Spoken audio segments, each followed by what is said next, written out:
día de hoy vemos algo muy importante. El evangelio moderno que se predica, y mayormente el evangelio que ha venido de los Estados Unidos, no está de acuerdo con el evangelio de la historia de la iglesia. Hay grandes problemas. En los últimos 100 años podemos ver grandes cambios. El evangelio glorioso de nuestro Señor Jesucristo ha sido reducido a 4 leyes espirituales, o 5 cosas que Dios quiere que sepas. Hemos reducido el evangelio a un rito. Les voy a dar un ejemplo. Nos acercamos a una persona y decimos, Señor, la Biblia dice que eres pecador. ¿Sabes que eres pecador?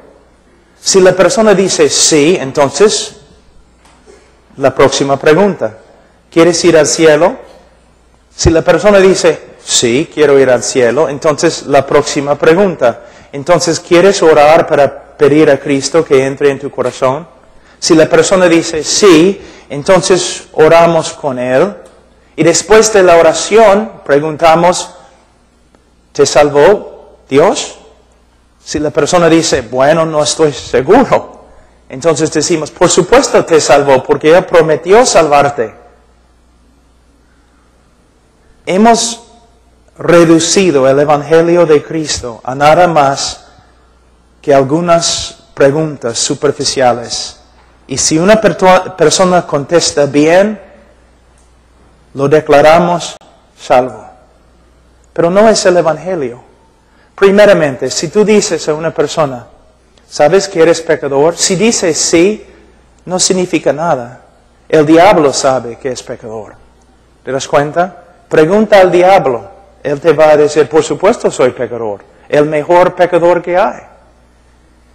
Entonces, simplemente preguntar a una persona si sabe si es pecador no significa mucho. La pregunta es, desde que has escuchado el Evangelio, ¿Dios ha obrado en tu corazón de tal forma que ahora aborreces el pecado que antes amaste? Hay un cambio del corazón, en el corazón. Cuando una persona, para ser salvo, una persona tiene que arrepentirse. El arrepentimiento es más que simplemente reconocer pecado.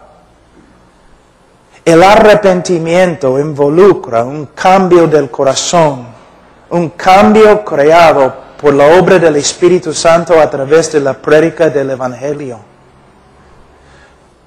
Si un hombre se ha arrepentido de verdad, vamos a ver un cambio en su estilo de vida, en su actitud hacia el pecado. Muchas veces personas me dicen, Pastor Pablo, tengo una nueva relación con Dios.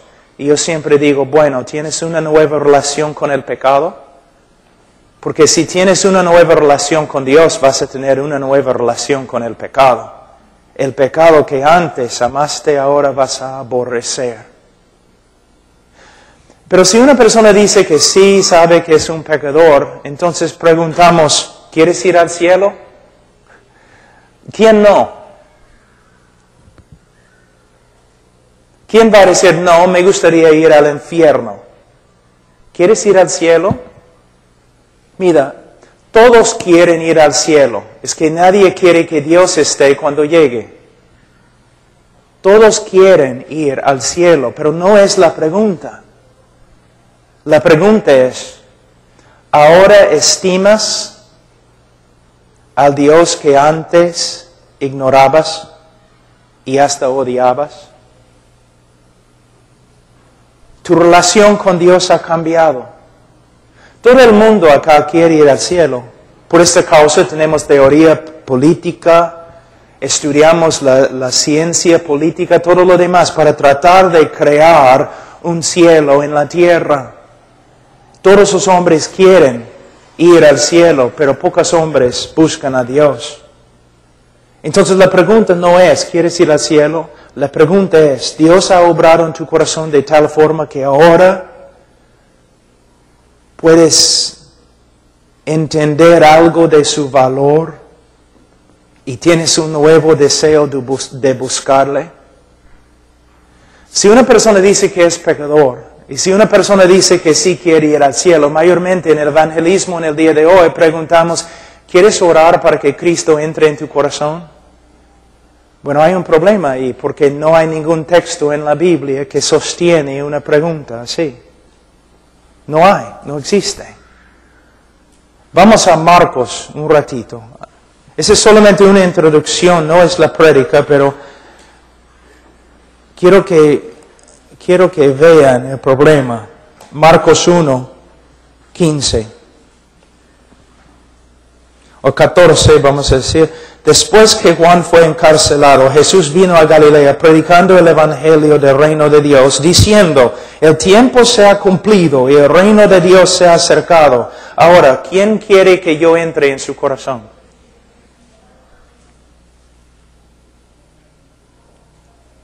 No dice esto. ¿Qué dice? Arrepentíos y creed en el evangelio. En el día de Pentecostés, después de predicar, Pedro no dijo, ¿cuántos quieren recibir a Cristo? Levanten la mano. Si has levantado la mano, pasa adelante. A los que han pasado adelante, repiten conmigo esta oración. Lo siento, no se encuentra en las Escrituras. Es algo fabricado por los hombres. Es un método de evangelismo. Y por causa de este método de evangelismo, 65% de las personas en los Estados Unidos se creen cristianos. Cuando mayormente los teólogos dirían que entre los que confiesan a Cristo, menos que 10% de verdad son cristianos. Es como una fábrica produciendo creyentes falsos. ¿Por qué? El evangelismo que practicas, ¿dónde aprendiste tu método? De otra persona que practicaba el mismo método, de otra persona, de otra persona, de otra persona, pero no de las Escrituras.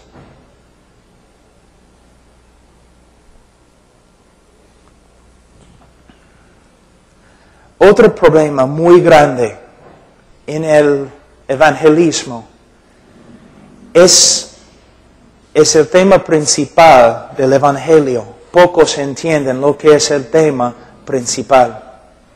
Mayormente decimos a las personas, Cristo murió. Cristo murió. ¿Por qué? Por causa de nuestro pecado. Pero no contesta la pregunta. ¿Por qué tenía que morir por nuestros pecados? ¿Y cómo tenía que morir cuando estaba en la cruz? Mayormente tenemos de nuevo un evangelio muy superficial. Cristo murió por ti. ¿Pero por qué? Por causa del pecado. ¿Pero por qué? Necesitamos entender que el evangelio comienza con el carácter de Dios, los atributos de Dios. Y vamos a Romanos capítulo 3 un ratito, voy a mostrarles algo. Romanos 3.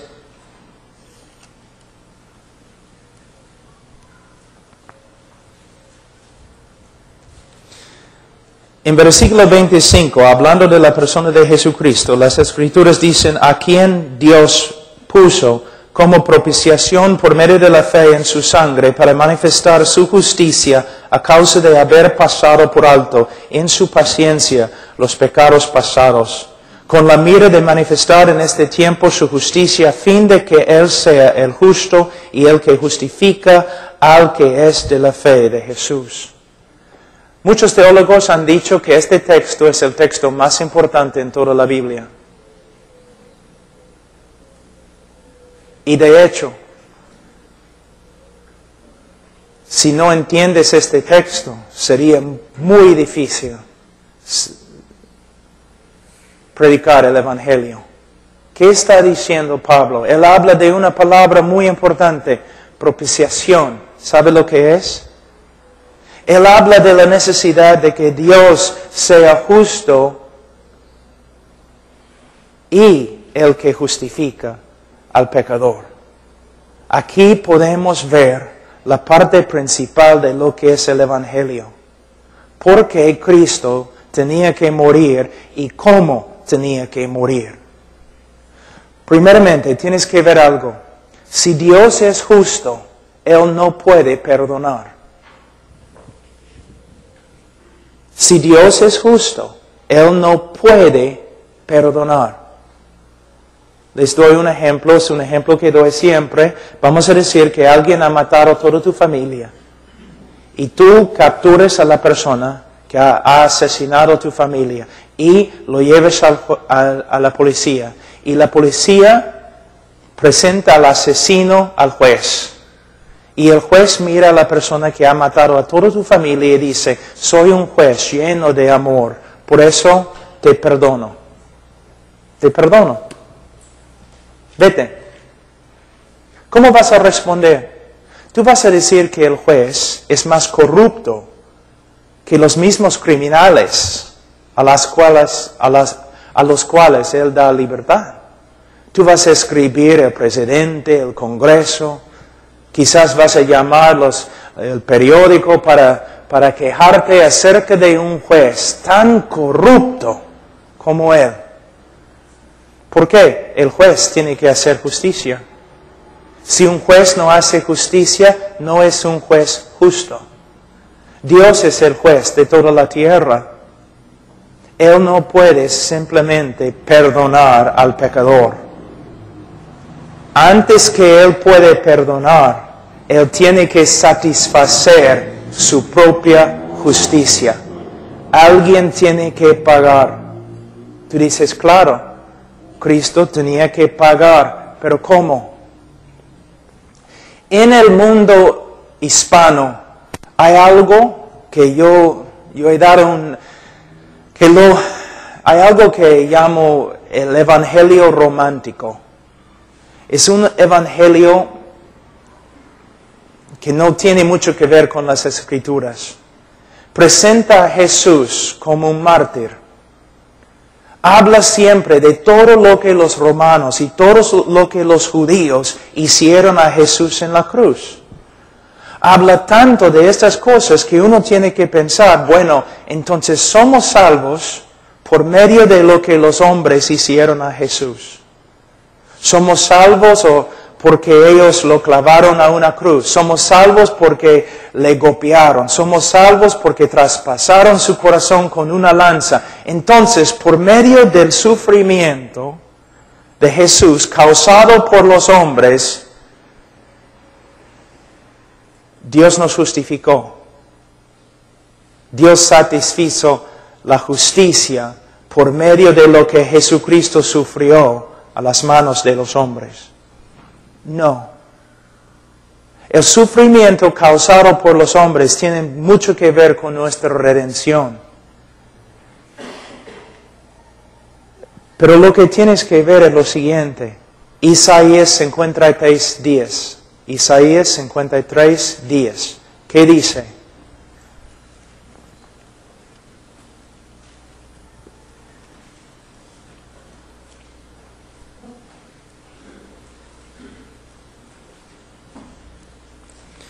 Con todo eso, Jehová quiso quebrantarlos, sujetándole a padecimiento. Cuando Jesucristo estaba en la cruz, Él llevó nuestro pecado. Y toda la ira de Dios, todo el castigo de Dios, todo el aborrecimiento de Dios, justo aborrecimiento de Dios contra la maldad del hombre, cayó sobre su Hijo. Nosotros debemos morir separados de Dios y pasar toda la eternidad separados de Dios. En la cruz, Cristo llevó nuestro pecado fue imputado a Cristo. ¿Y qué clamó Cristo a Dios? Dios mío, ¿por qué me has desamparado? Entonces, una separación entre el Hijo y el Padre. Y toda la ira de Dios que debe caer sobre ti, cayó sobre el Hijo. Somos salvos, justificados. no principalmente por causa de lo que los romanos hicieron a Jesús en la cruz. Somos salvos por medio de lo que el Padre hizo a su propio Hijo en la cruz. Lo quebrantó. Una ilustración que quizás puede ayudarte es la historia de Abraham e Isaac. Abraham dice de él que él llevó a su hijo, su único hijo que amaba, a la montaña. Y allí, según el decreto de Dios, iba a matarlo. Pero cuando Abraham no se sometió a la voluntad de Dios y estaba por matar a su hijo, un ángel clamó y dijo, no, Abraham, Dios va a proveer. Isaac, no, salió salvo. Tú dices, qué bonita historia, qué fin de la historia tan bonito, ¿no? Pero no es el fin de la historia. 2000 años después, Dios el Padre puso su mano sobre la frente de su hijo, agarró el cuchillo y mató a su propio hijo. Alguien tenía que morir bajo la ira de Dios para satisfacer la justicia de Dios. Tengo una pregunta. ¿Has escuchado el Evangelio muchas veces predicado? ¿Cuántas veces has escuchado lo que acabo de enseñar yo? Casi nunca. La énfasis siempre, lo que los hombres hicieron a Jesús, ¿no es cierto? Siempre. Mira lo que los hombres hicieron a Jesús. Durante la Semana Santa, en las iglesias evangélicas, todos los pastores predicando acerca de qué? Acerca de lo que los hombres hicieron a Jesús. La corona, el látigo, la lanza, y casi nunca mencionan lo que de verdad nos salva. Alguien tenía que morir bajo la furia de Dios, su ira, su justicia, para satisfacer su justicia. Ahora puedes entender por qué el Evangelio tiene poco poder en el día de hoy, porque no estamos enseñando el Evangelio. Ahora, voy a pasar un poquito. Mañana voy a empezar con la depravidad humana, pero voy a pasar un poquito por este texto en Romanos 3. Yo sé que lo he predicado varias veces acá, pero hay personas nuevas y es necesario. Por cuanto todos pecaron, 3:23 de Romanos, por cuanto todos pecaron y están destituidos de la gloria de Dios. Los niños aprenden este texto, ¿no es cierto? Aprenden este texto en la escuela dominical. Pero ¿sabes lo que significa? Por cuanto todos pecaron. Las confesiones históricas de la iglesia cristiana definen el pecado como cuando uno no se conforma a la voluntad de Dios. Cuando uno se extravía de la voluntad de Dios, es pecado. Pecado. En el día de hoy el pecado no significa mucho, porque mayormente los predicadores no predican con respecto al pecado. Rara vez se menciona, y cuando se menciona no se explica. Cuando estamos predicando el Evangelio de Cristo, tenemos que hablar mucho del pecado. Mucho. ¿Por qué? Porque el hombre tiene que entender que está perdido antes que va a buscar la salvación. Voy a usar el apóstol Pablo como un ejemplo. El libro de Romanos no es una teología sistemática, pero tiene, ¿no?, algunas características de una teología bien ordenada, casi sistemática. Pablo iba a ir a la iglesia en Roma y luego iba a ir a España, y él está enviando una carta para enseñarles lo que él creía. Fíjate, en los primeros 3 capítulos del libro de Romanos, ¿qué hace Pablo? Él lucha bajo la inspiración del Espíritu Santo y con toda su fuerza intelectual, Él lucha para lograr una cosa: condenar a todo el mundo. ¿De verdad? Condenar a todo el mundo. 3 capítulos dedicados a qué? A condenar al mundo, a demostrar el pecado del mundo, del hombre, y la condenación que es el resultado de su pecado. Y termina aquí en capítulo 3, puedes decir aquí, versículo 19, pero sabemos que todo lo que la ley dice, lo dice a los que están bajo la ley, para que toda boca se cierre y todo el mundo quede bajo el juicio de Dios. No podemos tratar el pecado ligeramente como se hace en el día de hoy. ¿Te das cuenta? La mayoría de las iglesias crecen porque hablan de victoria, milagros, prosperidad, dones, un montón de cosas. Pero están haciendo igual como los falsos profetas en el libro de Jeremías: paz, paz, cuando no hay paz.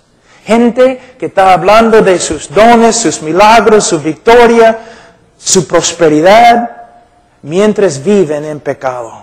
Sus hogares son un desastre. Hablan, caminan, se portan como diablos.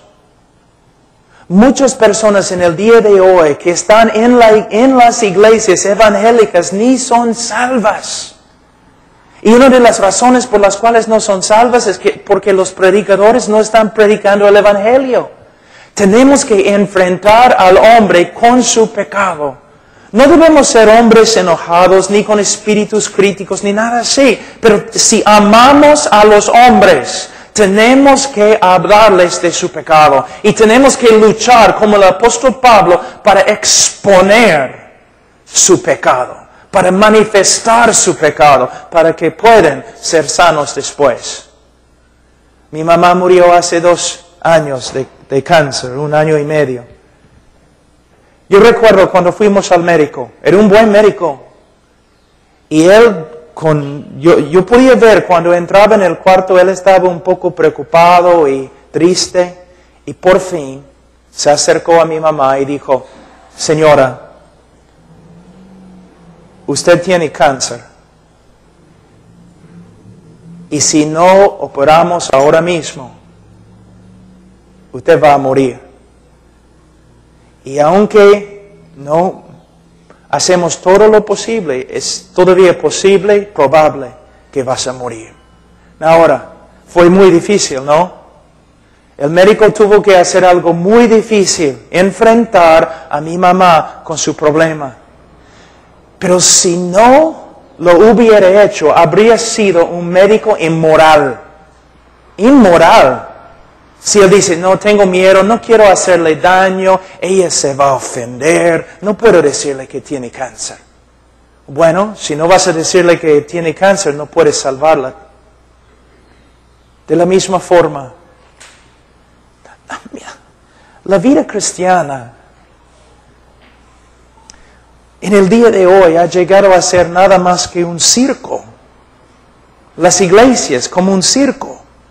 Gritos, cantos, milagros, personas cayendo al suelo, un montón de cosas. ¿Dónde está el evangelio?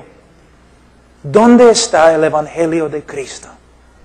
Pero aún en las iglesias bautistas, hablando de un montón de cosas, métodos de evangelizar, métodos de hacer misiones, un montón de cosas, pero no predicamos el evangelio. Y el evangelio que predicamos es una versión muy reducida que no tiene poder. ¿Qué debemos hacer? Debemos seguir el ejemplo del apóstol Pablo.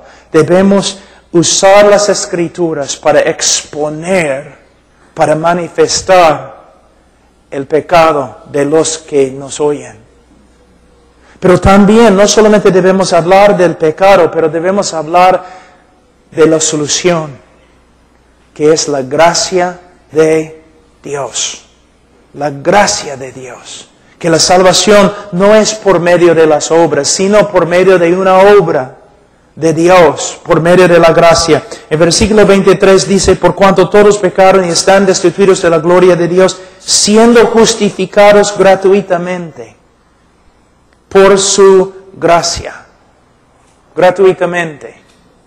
Todo el mundo en el día de hoy habla de la justificación. La religión siempre habla de cómo puede un hombre tener una relación con Dios. El judío dice, por medio de amar la ley, por medio de guardar la ley. El musulmán dice básicamente lo mismo con otro libro. El cristiano es totalmente diferente. Les voy a dar un ejemplo. Nos acercamos a un judío y decimos, Señor, si usted muriera ahora mismo, ¿dónde iría? Bueno, al cielo. ¿Por qué? Porque amo la ley de Jehová y soy buena gente. Yo guardo la ley, pues. Ya. Señor musulmán, si usted muriera ahora mismo, ¿dónde iría? Al cielo. ¿Cómo? ¿Por qué? Bueno, amo el Corán y guardo las leyes del Corán. Doy limosnas, visito a los lugares santos, voy a ir al cielo. Pero llegamos al cristiano. Cristiano, si murieras ahora, ¿dónde irías? Al cielo. ¿Por qué? Bueno, nací en pecado, he violado todas las leyes de Dios y merezco el infierno. Y decimos, pero cristiano, un ratito. Los otros dos entiendo. Ellos dicen que deben ir al cielo porque son, bueno, merecen ir al cielo por medio de sus buenas obras. Pero tú me dices otra cosa. Tú me dices que vas a ir al cielo aunque merezcas al infierno. ¿Cómo puede ser? Y el cristiano responde, yo voy a ir al cielo basado en los méritos de otro, mi Señor Jesucristo. Pero una persona no puede aún empezar a apreciar la gracia a menos que entienda algo de su depravidad. Otra noche en la selva, estábamos ahí en ceja de selva, entonces la parte alta de la selva. Y durante el día, calor, calor, calor. Y tú puedes mirar al cielo y no hay ninguna estrella, no puedes ver una estrella. ¿A dónde fueron las estrellas? ¿Se escondieron? ¿Por qué no podemos ver las estrellas? Pero en la noche sí, puedes ver las estrellas. ¿Por qué? Las estrellas, puedes verlas en la noche por causa de la oscuridad que rodea. Resplandecen. Más oscura sea la noche, más que podemos ver las estrellas de la misma forma. Por esta causa hablamos de la depravidad humana, hablamos del pecado específicamente y intentamos con las Escrituras condenar al mundo. Porque se puede ver la gracia de Dios cuando se contrasta con el pecado del hombre. ¿Por qué somos salvos? Los méritos de Cristo Jesús. Es nuestra gloria. Ahora, dice, siendo justificados gratuitamente por su gracia. Hay una profecía donde dice que iban a aborrecer o odiar al Mesías sin causa. Y se repite de nuevo en el Nuevo Testamento en griego. Que iban a odiar al Mesías sin causa. Nadie nunca tenía una razón de odiar a Jesús. Jesús nunca pecó contra nadie. Entonces, cuando lo odiaban sin causa. Es la misma palabra que se usa acá. La misma palabra. Siendo justificados sin causa. Nunca le hemos dado a Dios causa para que Él nos salve. Nunca. Sino al revés.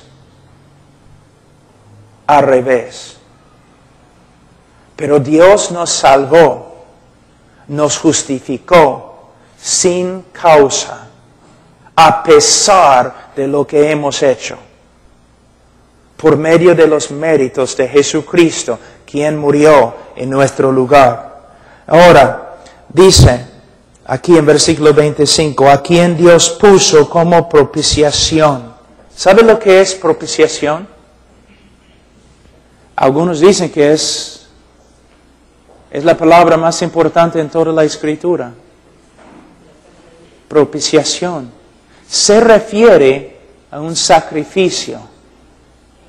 Pero un sacrificio que satisface la justicia de Dios para que Él pueda perdonar al hombre sin ser injusto. Mira, una vez yo escuché a un predicador que estaba diciendo lo siguiente: en vez de ser justo contigo, Dios demostró su amor. Suena bien, ¿no? Parece bien. Piensa en lo que Él está diciendo. En vez de ser justo contigo, Dios demostró su amor. ¿Puedes ver el problema? Están diciendo que el amor de Dios es injusto. Dios pasó por alto la justicia para amarte. Dios no puede hacer eso. Dios es perfecto. Dios tiene que ser justo y su amor tiene que ser justo. Él tiene que hacer el justicia mientras ama. Y este es el problema y la razón por la cual necesitamos una propiciación. La Biblia dice en Proverbios 17:15, el que justifica al impío es una abominación ante Jehová. Escucha. Hemos leído en Romanos que Dios nos justificó aunque éramos impíos. Pero la Biblia dice, el que justifica al impío es una abominación. Entonces, ¿quiere decir que Dios es una abominación porque Él nos justificó y éramos impíos? ¿Ves?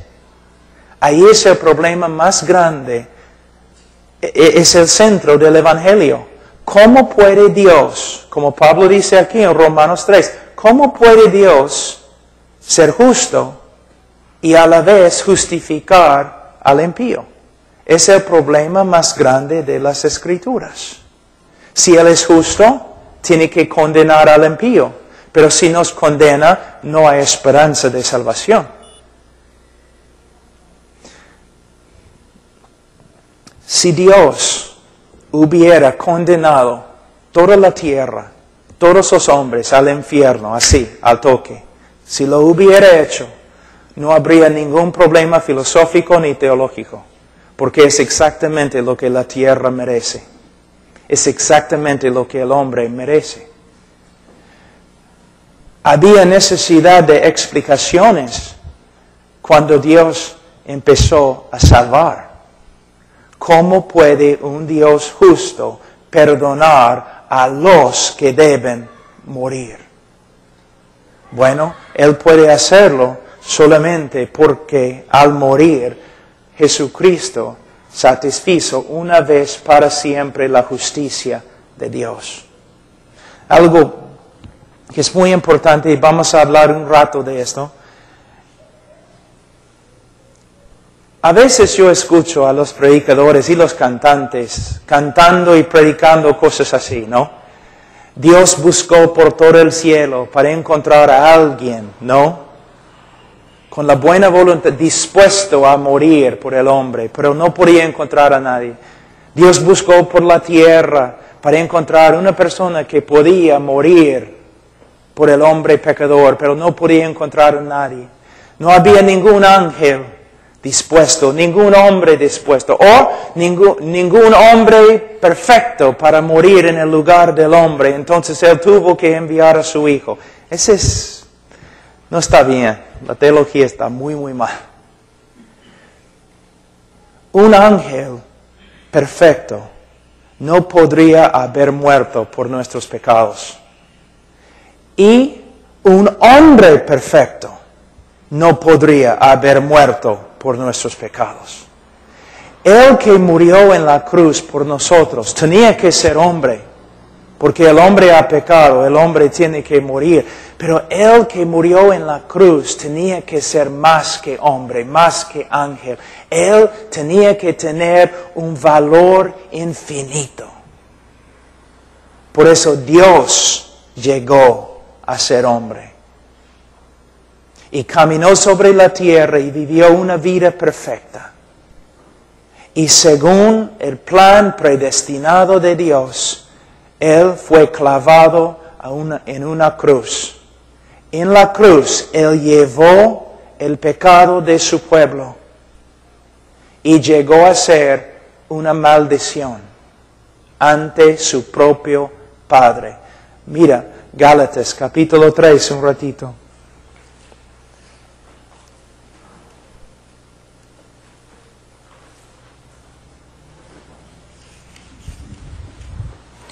Gálatas 3, 10. Porque todos los que dependen de las obras de la ley están bajo maldición, pues escrito está, maldito todo aquel que no permaneciere en todas las cosas escritas en el libro de la ley para hacerlas. En el día de hoy, en muchas iglesias, una maldición significa, bueno, uno se enferma, o uno no prospera económicamente. No hay ninguna palabra en ningún idioma que puede describir cuán horrible es ser bajo una maldición.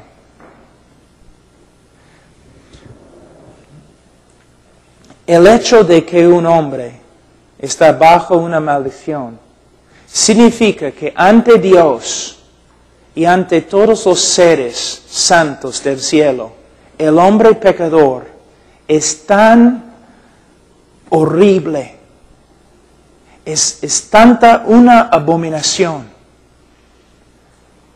que la última cosa que el hombre pecador va a escuchar cuando él toma su primer paso para entrar en el infierno, la última cosa que él va a escuchar en el cielo es todos los seres del cielo poniéndose de pie y aplaudiendo a Dios porque Dios le ha condenado. Así es el hombre. Así tan feo es el hombre. Así tan pecador es el hombre. Él merece la condenación eterna. ¿Te das cuenta? En el día de hoy tú no escuchas esas cosas nomás. No, el hombre tiene un gran valor y si no se salva todo el cielo va a llorar. No es lo que dice la Biblia. La Biblia dice que el hombre es un pecador depravado que merece el infierno. En el día de juicio, aún los hombres condenados van a pararse ante Dios y van a decir, el juez de toda la tierra ha hecho bien.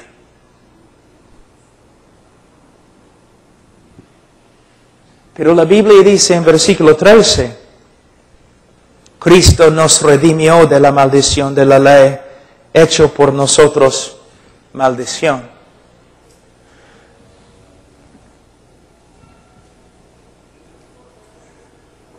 ¿Sabe que yo tengo problemas cuando hablo en español?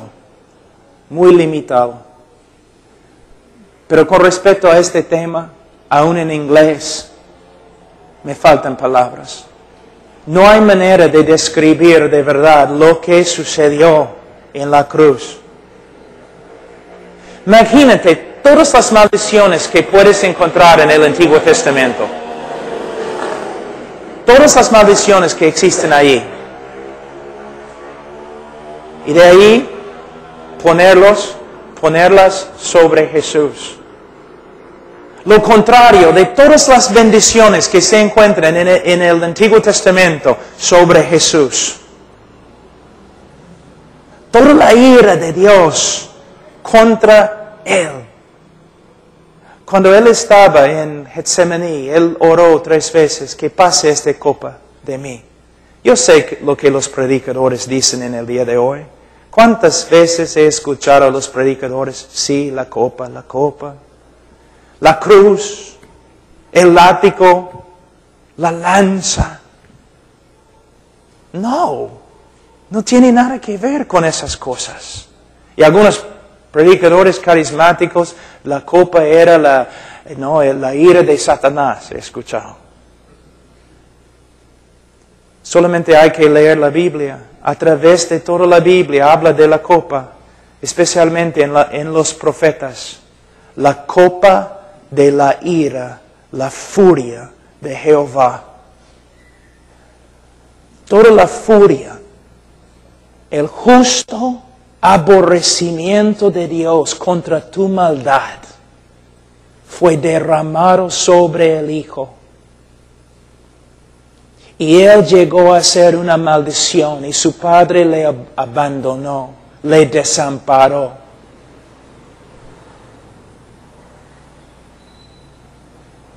Por eso cuando dijo consumada es, te habréis cancelado, pagado por completo, una vez para siempre. En la cruz, Él satisfizo la justicia de Dios, pagado. Y ahora Dios puede perdonar al impío y a la vez ser justo porque pagó por sus crímenes con la sangre de su propio Hijo. ¿Cuándo es la última vez que escuchaste estas cosas en una prédica, en una iglesia? Cristo muriendo, aplastado, quebrantado bajo la ira de su Padre por causa de nuestra maldad. Ahora puedes ver que el Evangelio que se predica en el día de hoy, 4 leyes espirituales, 5 cosas que Dios quiere que sepas, prédicas superficiales, ahora puedes ver que no es el Evangelio. Es una reducción que no tiene nada de poder. Ahora, esta es una introducción. Vamos a enseñar esta semana en esta pequeña conferencia algunas cosas. Son cosas que siempre se encuentran en la historia de la iglesia. Vamos a hablar de lo que Dios ha hecho a través de la cruz del Calvario. Vamos a hablar de las verdades de la Reforma. Martín Lutero, Calvino, los puritanos, los bautistas, Jonathan Edwards, Jorge Whitfield, Jorge Mueller, Carlos Spurgeon, todos los hombres. Si tú vas a la librería, tú vas a leer acerca de todos esos hombres, como Dios los usó grandemente. Pero hay un problema, nadie habla de su teología. Todos hablan de cómo Dios los usó para cambiar al mundo. Pero casi no hay ningún libro acerca de lo que ellos creían. ¿Por qué? Porque lo que ellos creían contradice lo que predicamos en el día de hoy. Todos reconocen, por ejemplo, que Carlos Spurgeon, ¿no? Todos. El más grande predicador que ha vivido en la tierra desde los apóstoles. Pero ¿por qué no predicamos lo que él predicaba? Jonathan Edwards, teólogo quizás más grande desde, quién sabe, ¿no? Por lo menos él, Calvino, Lutero,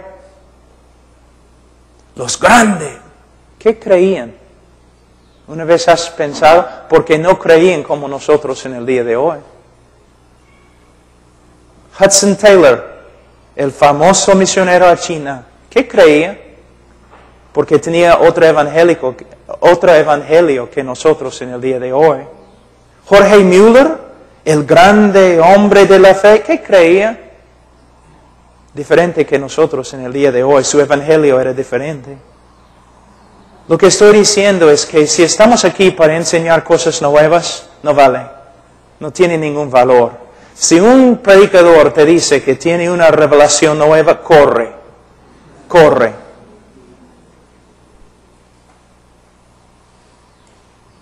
Queremos volver. Ahora, terminando.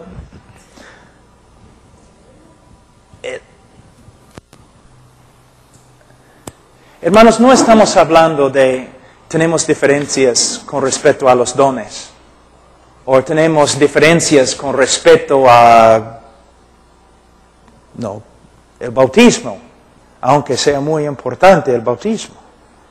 Lo que estamos diciendo es que en el día de hoy, los mismos evangélicos no están predicando el evangelio que se predicaba solamente hace 75 años atrás. Y por eso, mira, ¿no? Tienes tus campañas evangelísticas, ¿no es cierto? Un evangelista viene, cánticos y un montón de cosas, es un gran show y él predica y 100 personas reciben a Cristo durante la semana, pero domingo ninguno de ellos llega a la iglesia. ¿Por qué? Tenemos que cambiar nuestro método. Bueno, mejor decir, tenemos que cambiar nuestra teología. Tenemos que volver a las Escrituras. Vamos a hablar de la depravidad humana. ¿Por qué? Toda la batalla se gana o se pierde ahí. Tenemos que reconocer que el hombre está muerto espiritualmente. Y que él puede ser salvo solamente por medio de una obra sobrenatural del Espíritu Santo a través de la predicación del Evangelio. En el día de hoy los evangelistas usando sus trucos, ¿no? Manipulando psicológicamente, bajando las luces, música bonita, pasar adelante, tu amigo está contigo, solo va a demorar 5 minutos, toma tu decisión, todo eso es falso. Son métodos usados por niños que no saben lo que es la palabra de Dios, el Evangelio o el poder de Dios. Tenemos que reconocer que el hombre está depravado. Si él va a recibir a Cristo, él va a recibir a Cristo por causa de una obra sobrenatural del Espíritu Santo que demuestra el poder de Dios como la misma creación del universo. De verdad, se requiere más del poder de Dios para salvar a un hombre que crear un universo. Porque Dios creó al mundo ex nihilo, fuera, sin nada, de la nada. Creó el universo, pero para tomar un hombre corrupto, depravado y recrear al hombre a la imagen de Jesús, poder. Y es un poder que el hombre no puede generar. Lo que necesitamos en el día de hoy en Perú y en el mundo son hombres que no confían y mujeres que no confían en el brazo de la carne. Métodos, sino personas que confían en el Evangelio de Jesucristo. Si yo me paro con una Biblia abierta y yo predico acerca del pecado, y yo predico acerca del juicio, y yo predico la cruz correctamente, Cristo muriendo bajo la ira de Dios, si predico la resurrección de Jesucristo de entre los muertos, y si doy un llamado de arrepentimiento y fe, Dios va a salvar. Él va a edificar a su iglesia. Él va a hacer una obra. Debemos dejar a un lado todas estas cosas y predicar las Escrituras. ¿No es cierto que cuando vas a una conferencia de misiones, mayormente hablan de métodos, estadísticas, cosas que puedes hacer para manipular a los demás? No. Nosotros tenemos la palabra de Dios, la oración y amor. Son nuestras armas. Y si vamos a pelear, peleamos con la predicación de la palabra de Dios. Oración, intercesión de rodillas, clamando a Dios para que Él haga milagros entre nosotros. ¿No? y amor que se sacrifica, que se sacrifica.